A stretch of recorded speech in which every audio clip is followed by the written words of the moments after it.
Dito sa Barangay 419 Manila, may misis na nagsasabing mas nakakaputi ang 2 kutsarang sabong panlaban niya laban sa 1 kutsara lang ng Tide.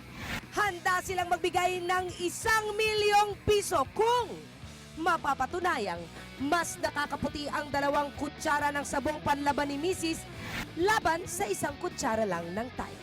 Ito ang Tide Bossing sa Kaputian 1,000,000 peso challenge.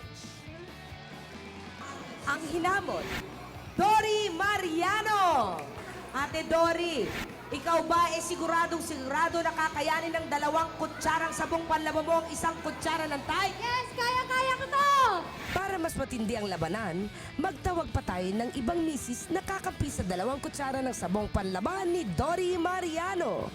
Kung sakasakaling mapatunayan mo na mas magaling ang 2 kutsarang sabong panlaban niya laban sa 1 kutsara ni Ate Neng, mananalo kayo at maghahati-hatian nyo ang 1,000,000 piso!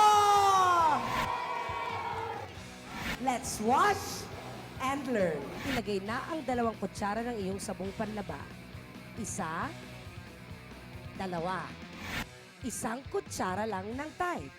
O ayan ha, mga kumare, tignan ng mabuti. Kitang-kita nyo na parehong madumi ang 2 t-shirt.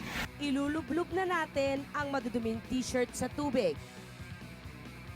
Kusutin ang mga t-shirt. Manalo kaya ng 1,000,000 piso ang mga misis ng Barangay 419? Abangan sa pagbabalik ng Eat Bulaga.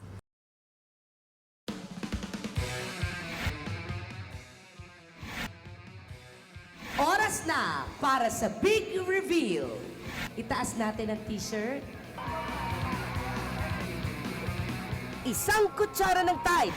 Talo ang 2 ng iba. Talagang bossing sa kaputian. O paano, Dory? Oo, believe na ako sa Tide. Talagang walang daya. Talagang mas nakakaputi siya. Sa 1 kutsara lang, pumuti na talaga yung t-shirt. Lilipat na ako sa Tide, talagang magaling siya. Kitang-kita ang kaputian sa 1 kutsarang Tide. Lilipat na kami sa Tide! Ay, ano ginagawa niyo dyan sa sabong panlaba mo? O, Elika, doon ka. Ayan, naglipatan na silang lahat. Safe pa rin ang 1,000,000 pesos dahil panalo pa rin ang Tide sa paputian. Kaya, abangan nyo kami sa inyong mga barangay at baka kayo na ang susunod naming hahamunin dito sa Tide Bossing sa Kaputian 1,000,000 peso challenge.